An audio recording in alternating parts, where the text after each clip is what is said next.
Greetings from Johor Bahru, Malaysia.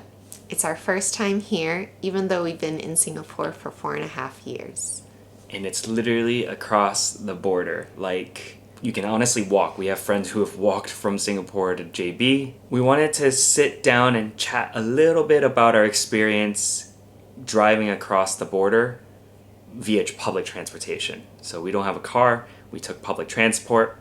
I'll be honest, I was very nervous about the whole process. Like, I don't know, I don't think we've ever done something like this to go across the border. Mm-hmm. We've driven across the border ourselves, we've flown, but never have we taken a bus. Mm-hmm. But what'd you think? Oh, it was pretty easy. So we did a lot of research beforehand. We had a lot of friends recommend different modes of transportation. There's also the train, which yes, we were hoping to do because we heard that's actually the best way to do, especially if you're going on the weekend. Mm-hmm. But when Harry looked to book tickets, they were all sold out. They're pretty much booked out way in advance. Yeah, I think at least a month in advance you need to look at it. But I honestly think we were very fortunate. Mm-hmm. It really didn't take that much time at all. We left our house after 2. It took about 50 minutes from our place to get to Marsiling. Mm-hmm. And then we got off, ran to a bus. Bus was pretty easy, except the first bus that Harry saw that was recommended to us to go to the checkpoint was completely packed. Oh, I was so scared. I was like, oh, what if every single bus is going to look like this? And I just started thinking about what will the checkpoint look like. Mm-hmm. The next bus that came, Harry said we could also get on, and it was empty. And it was a double-decker, and there was plenty of space, and it goes to the same stop. Mm-hmm. So Woodlands Checkpoint is where you want to go. Kudos to Glenn, our friend, who gave us all the recommendations of how to do it, including a map with screenshots on like where we get off and everything. This is the confusing part. Mm-hmm. There's a Woodlands MRT stop. You do not get off at Woodlands, even though the checkpoint is called Woodlands Checkpoint. Okay. So instead, you want to get off at Marsiling MRT stop. The one after that is also possible. It's Canton-i. And in fact, Canton-i, I think you can take the direct public bus over through the border. So you drive to the Woodlands checkpoint, you get off, go through immigration, go back on, go down the Causeway and go from there. But Glenn did mention that sometimes there's a bigger jam on the Canton-i side, which is why we decided to go from Marsiling up 3 stops to get to Woodlands checkpoint.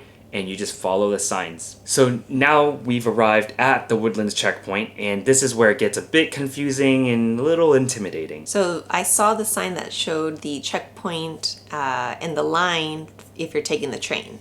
So I got worried that we went to the wrong spot because there's not a lot of people around. There's a lot of taxis arriving and dropping off people, and the people that were in the queue are for the train entrance. Yeah, and the train's called KTM, by the way. It's a shuttle service and it takes 5 minutes to get across. So the train basically passes all the traffic that normally would be there. But anyway, we get up there and we followed the signs, and there's like no security, so there's no one to ask if you have any questions. So you go up, you cross this bridge. You can't record in there, so that's why we're trying to give you a detailed explanation. Then you head down, right? Mm-hmm.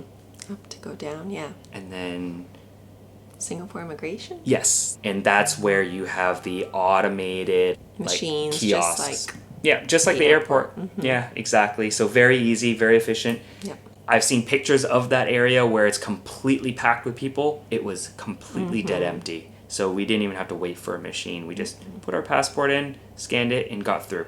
Then I think we had to take a down escalator to get to the next bus. And you'll see signs for different buses. So there's the Causeway link, the CW bus, which that's the one where you can actually take from like Bugis, which is where we used to live. And that one takes you to the border. You get off, you have a ticket or something to let you know which bus to get back on, go through immigration, and then find your bus there. But we weren't taking the Causeway bus. So then you follow the signs that say MRT, and there's 4 different buses that take you through the Causeway. You go on any of them. The great thing is it was a transfer for us because it's still part of the Singapore MRT. We did Circle Line, Red Line, bus to Woodlands checkpoint, and then the bus from there to Johor Bahru. 4 transfers. It cost us $226. That's crazy. Once the bus comes, they kind of just put as many as they can. Honestly, again, we didn't have to wait much there at all. By the way, we went around 3 p.m. from Woodlands Checkpoint. So 3 p.m. on a Friday seems to be an okay time to be there. That's a pretty quick ride, right? Yeah. But you can see all the cars that are already in line. Already, yeah. So the bus has its own lane. The train obviously has no lane. It just goes. But the bus lane was really empty. I think it took us 5 minutes to get over there. Once we arrive, then you're at Malaysia immigration. And it has all the signs that say, you know, Malaysian passport, all passports, and again, there's no queue, so we just kind of ran to the front, found a counter that was open. I went first. He looked at my passport, stamped it, and I was on my way. Harry was behind me, and he went to a different counter, and I waited for him, and he went missing for about 5 minutes, maybe? Took a while. Yeah, I feel like we should have just gone up to the same counter. Sometimes I'm like, do they let you do that? I don't know. But there were a lot of counters, actually, so that's also made sense. Reason why. They were questioning me and asking if I had done my declaration form for Malaysia. He's like, you have to scan this QR code and then fill it out, and then you can go through. Because we were both US citizens. But I was wondering why my wife was able to get through even though we're both citizens of the same country. And he asked if she was Singaporean. I'm like, no, but we are both permanent residents of Singapore. And he's like, oh, you're a permanent resident of Singapore. Do you have your identity card? So I pulled it up on my phone, and I guess you don't need to fill it out if you're a PR of Singapore. We'll leave a link for the declaration form. It's a new process. It actually just started January this year. Once you arrive, where are we when we're there? You basically are connected to City Square Mall. There are some food stalls there all ready to greet you. We came across one of our favorites, which is Roti Boy, which we smelled immediately. Got in line right away. Thankfully, we had money left over from our trips to KL last year, because it's cash only, and they have so many ready to go. Crazy thing is, in Singapore, it's $2.90 for a bun. Here, it's like 80 cents. It's basically a third of the price of Singapore. Then we made our way over to City Square Mall. And there's so many stores that we recognized. We did go to Uniqlo to compare prices and items. It's like $2-3 difference. It's not much. We found our favorite bakery, Lavender. Got a couple of our bolo buns as well, which again is a third of the price. To go with our pastries, we had to buy a drink. So I wanted something more refreshing, so we went to Boost, which again was much cheaper than in Singapore. So then finally, we made our way to the hotel, which was a very easy walk once you get out of the mall. 10 minutes, not even. We got into the hotel. It's the DoubleTree. It's convenient because we wanted something close enough to the checkpoint, and there's plenty of stuff to do here. Got our signature DoubleTree hotel cookies, which we haven't had since college. Yeah, I don't know the last time we've stayed at a DoubleTree, but they don't taste as good here. Urgh.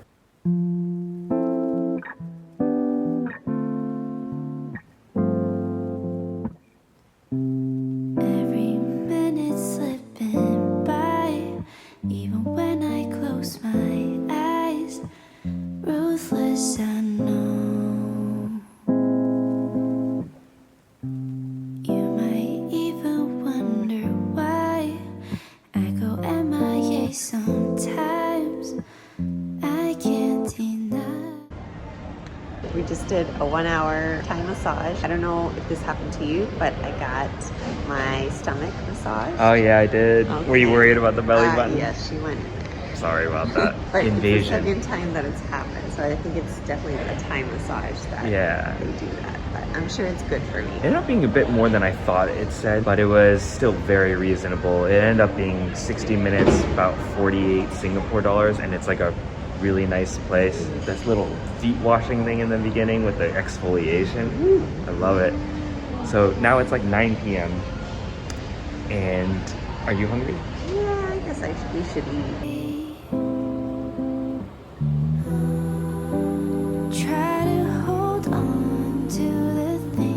It got cold because the malls are freezing in here, and every time we get a massage, we always get really cold after because you're just lying there getting rubbed down.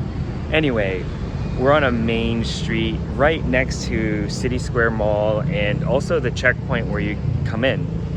This is called Jalan Wong Fuk, and I'm pretty sure there should be food around here, but it's nice. They've got really cool lights, and they even have this stream that basically goes from one end of the street to the other, and it's like shallow, but there's like fish in it.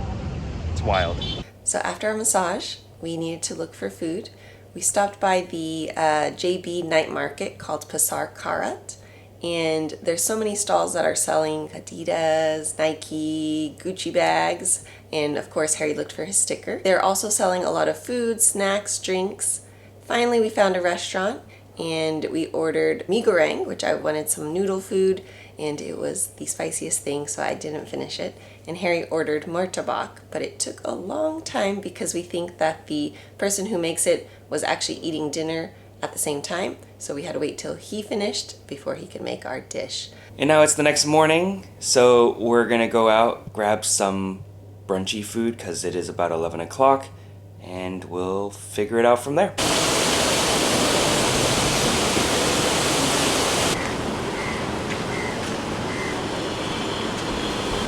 So the main street, Jalan Wong Fuk, is like parallel to us. We've walked on this street like 4 times now yesterday, and we swore that we wouldn't go back on this street, but it just seems this is the most convenient street. It's just really annoying because they're constructing the sidewalk and there's really nowhere to walk, so it's quite tight. That place was popping last night. Just chairs, tables all out here, people having a good time, and it was like 10 p.m. or something too. We are in a Muslim state, so alcohol is generally forbidden, and we found that most places they were just drinking non-alcoholic beverages at night.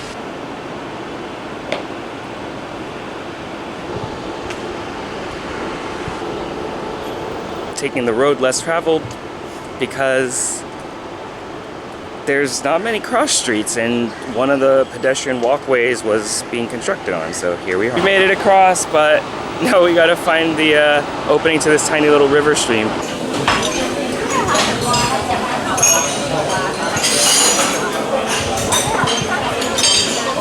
It needs a little sugar.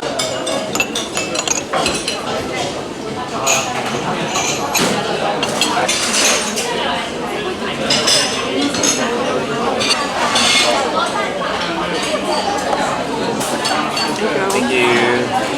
Originally we were gonna do like Western brunch, and one spot was too busy. Then we kept going. Then we became indecisive and a bit hangry. So we finally found ourselves back in the mall. We decided on this Cantonese place called, I think, Canton-i or something like that. Decent reviews on Google Maps, and dim sum sounded really good. Total Was about 40 Singapore dollars. Which is more than we usually spend in Singapore for dim sum. But I think it's because we ordered the roast pork, 2 milk teas. Dim sum average price was about 4 Singapore dollars. So we were about to head out after lunch, and we did want to do some shopping. As soon as we were about to head out, we noticed it was pouring rain. So we stayed a little bit longer, and now I'm actually not wearing my contacts, so I can't even see the screen. I'm waiting to get my eyes checked, but I wear contacts daily, and I think it's like half the price here, so I'm gonna get a few boxes before we head back. I've done quite a bit of shopping because I find that the styles here are more appealing to me, and a huge variety actually. There's even a lot of shops for guys, because in Singapore we find that many shopping malls have mostly clothing stores for women, but this is the first time that Harry's like actually has a chance to do his own shopping, apart from Uniqlo and Muji.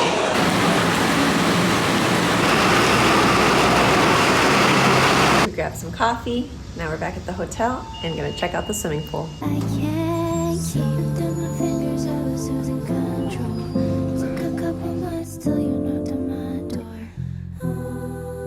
Sat by the sea while the waves. Spent some time at the pool. There's no sun there at 3-4 p.m. so We did not go in because the water was freezing. Now we're waiting for our Grab in the lobby to go to dinner.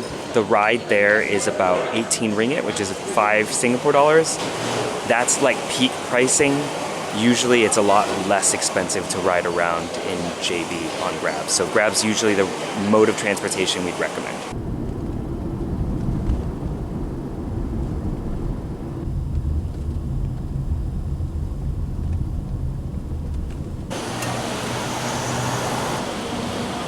We don't normally want to queue, but when we're here, might as well. So we're queuing. The funny thing is, we were talking to the Grab driver. I was like, you think we'll have to queue? He's like, nah. But there's a queue. It's moving. It's moving. I think we waited about 15 minutes. We're inside now. We were surprised because about 3 big groups went before us. So maybe it's better to go with your family. But now we're inside. We got our small little private table on the side and we're ready to eat. So they do take credit card, but I think I saw a sign that said the minimum spend is 70 ringgit, which is about 20 Singapore dollars. The big dish, which is the paper chicken, which of course we had to get. And by the way, our Grab driver said this place is really good as well. We only need to order one. He says that's plenty. Is 36 ringgit. We ordered some veggies, bean curd, chicken, and then a couple drinks. It's a very Cantonese thing at a restaurant where they give you the hot water to clean the utensils before you use them. Actually, we forgot to order rice, but I'm glad they brought out rice because, I don't know, you just gotta have rice. Here's the star of the show. It's literally in paper. Yeah. So first glance, it looks absolutely delicious. There's like goji berries in it, and it's literally in the parchment paper. It looks like a freaking whole chicken, so it's a cute little chicken. We call them kampung chickens. Gotta marinate it, keep it marinated. That's called basting right there. Good job basting. All right, I'm cutting into it and it like comes off the bone. I've been told that it's super moist, so even the breast is like moist all throughout. And usually the breast is the driest part. So I'll take the first bite.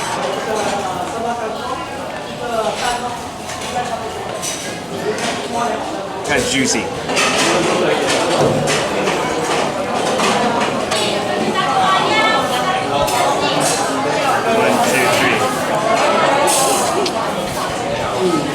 I think honestly you did a pretty good job. The chicken was extremely moist throughout. All the gravy juices are so good, and it's like very much a Cantonese thing. So one thing I appreciate is you get this plain rice, and then as you eat more and more of these foods on top of the rice, the juices kind of just spread throughout the rice. And then if you want some extra, you low fat, so you just like pour and spoon some of that juices onto the rice, and it makes it so flavorful. Another word that's important to know about this kind of food is wat.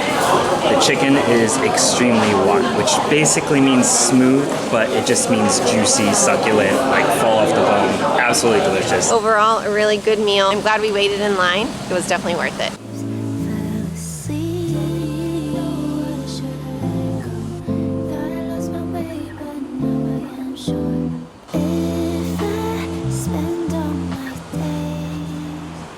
Google Maps said we were about a 10-minute walk to KSL Mall, and we figured we'd do some night shopping, walk it off in the cool area. That 11 minutes doesn't specify the kind of roads you walk on. Now I understand why everyone takes Grab everywhere. It's not ideal. There's not really sidewalks, especially with all the traffic. You might just get hit by someone or walk into a hole. Like, no joke, there's literally holes on the ground from sewage drainage covers that are no longer there. So night walking, I wouldn't recommend it. So the street we've been walking down is literally all car stuff, and then a whole bunch of massage. Like, spas are just very much a Southeast Asian thing. Searching for gold, I would be running out of time. So we just finished our 1.5 hour massage at a place called Tianyu Reflexology. The word reflexology is in the name. So yesterday was a very calm, relaxing aromatherapy massage. Tonight was It's like a good pain. So my lady, she kept asking me if it's too painful, and I was like, it's okay, because I know that it should be good for you. So yesterday we found out the place we went to called Thai Odyssey is like a chain, and they're in all the nice malls and everything, so it's really good quality. This one was like a really big shop house though. We went in around 9:30 p.m. and by the time we finished around 11 it was packed. Like people were coming in, and they don't close till 2 a.m. and all these places do charge 8% GST, so whatever price you do see, just factor that in, because when they calculate it out it will end up being more. That's why yesterday was a little bit more. We thought it was originally because we're paying with credit card, but no, it's just the GST. On the way back, I was looking at all the car wash spots and all the car detailing places. It's freaking 11 p.m. and people are getting their car washed. And I suspect it's Singaporeans driving their cars up here because there's so many more options, and I'm sure it's cheaper. I've never seen a car wash in Singapore. Yeah, they exist, I think. Shell gas stations. I don't know. Conveniently next to them, when I was talking about it earlier, are the spas and massage spots. Makes sense, because if you're getting your car detailed, it takes like 2-3 hours sometimes. So you can just drop your car off, walk across the street, get a massage, come back, and your car's done. Pretty smart of them in JB. It's late now. We're gonna go to sleep, wake up early, hit the pool, then check out, and then go grab some food and hang around JB till we're tired of it. So good night, everyone.